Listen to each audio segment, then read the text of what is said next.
Hey, what's up everyone? Welcome to Fantasy Premier League with FPL Wizard.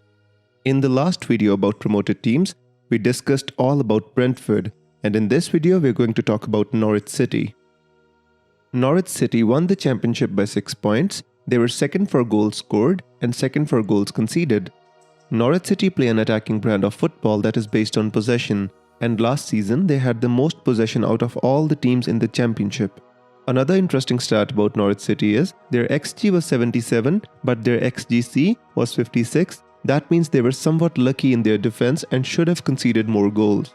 Now let's discuss a bit about the shape of Norwich City when they attack and when they defend. So the formation that Daniel Farke mostly employs is a 4-2-3-1.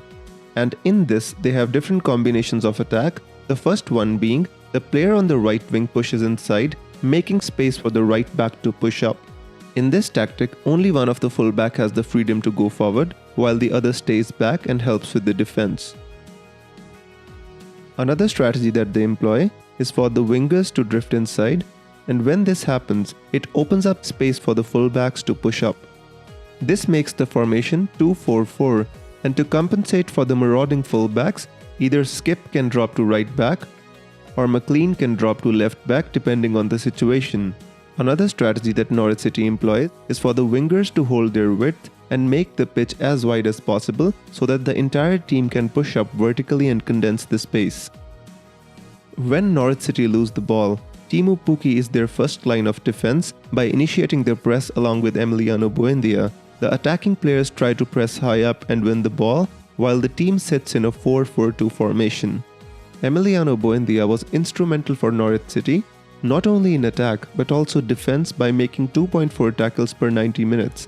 Unfortunately for them, he's already left for Aston Villa, and I fail to understand how they are going to compensate for his loss. Now let's discuss a bit about individual players from the viewpoint of FPL. Most of the FPL managers would know Teemu Puki from the 1920 season. He has been priced at 6 million this season. He scored 26 goals in 41 appearances, out of which 5 were penalties. Another interesting stat is, despite scoring 26 goals, he actually missed 22 big chances. Looking at their fixtures at the start of the season, I am not tempted to go for any of their players, but things could change after game week 5, especially if they start well. As I said previously about Emiliano Buendia, he was their MVP, scoring 15 goals and providing 16 assists. He was actually number 1 for total goal contributions for Norwich City, and he made the most amount of tackles per 90 minutes as well.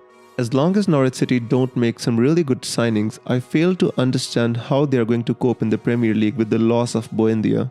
From an FPL point of view, I think it's a good thing that he is now in Aston Villa and priced at just 6.5 million.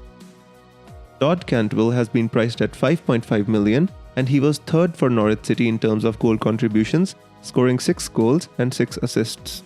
One more thing that I would like to highlight here is that the goal contributions were not spread out in the Norwich City team because most of them came from either Teemu Puki or Emiliano Buendia. I think Todd Cantwell is going to be more important for Norwich City, especially as Buendia left, but is he going to be able to make the step up? Only time will tell. Let's talk about some other Norwich City players from an FPL point of view. The first one is Kenny Mclean. He has been priced at 5 million. He made 38 appearances, scoring 2 goals and 6 assists. He also created 6 big chances. Along with Buendia, 2 important players in Olivier Skip and Mario Vrancic have also left Norwich City, and I think they are going to find it very hard to fill these holes. The second player is Kieran Dowell, priced at 5.5 million. He made 24 appearances in the midfield, scoring 5 goals and 1 assist.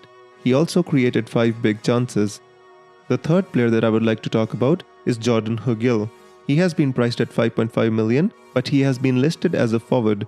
I don't think he gets many chances to start for Norwich City unless Teemu Puki is injured, but I think he's going to make a lot of appearances off the bench. Now let's go ahead and talk about their goalkeeper. Their goalkeeper is nailed on 4.5 million Tim Krul. He made 36 appearances, conceding 23 goals and keeping 17 clean sheets. Along with that, he had 2 penalty saves. At the start, I talked a bit about the Norwich City defense and their expected goals conceded. Norwich City conceded 36 goals but should have conceded more because their XGC was 56. The first defender is Max Aarons. He has been priced at 4.5 million. He made 45 appearances, scoring 2 goals and 2 assists. He also kept 17 clean sheets and created 5 big chances. To be honest, there have been so many transfer rumours about Max Aarons that I expect him to leave Norwich City before the start of the season. The second defender and ever-present at centre-back was Grant Hanley at 4.5 million. He made 42 appearances, scoring 1 goal and keeping 17 clean sheets. He also made 5 clearances per game. The third defender is Jacob Sorensen. He has been priced at 4.5 million. He made 35 appearances, scoring 2 goals and 1 assist.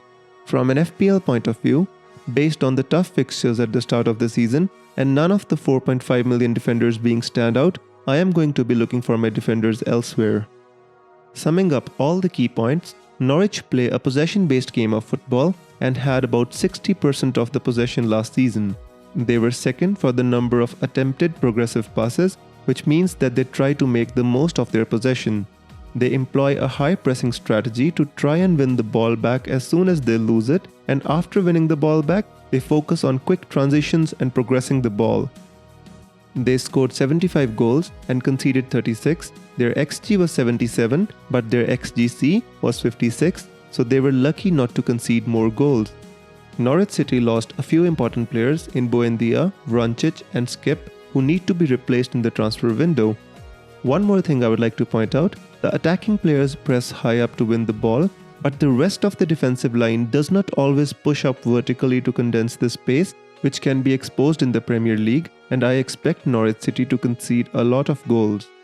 So with this, we come to an end of the video all about Norwich City, and if you found it helpful, please don't forget to leave a big like and subscribe to the channel for more such content throughout the season. I will see you very soon with another FPL video. Till then, take care. Bye bye.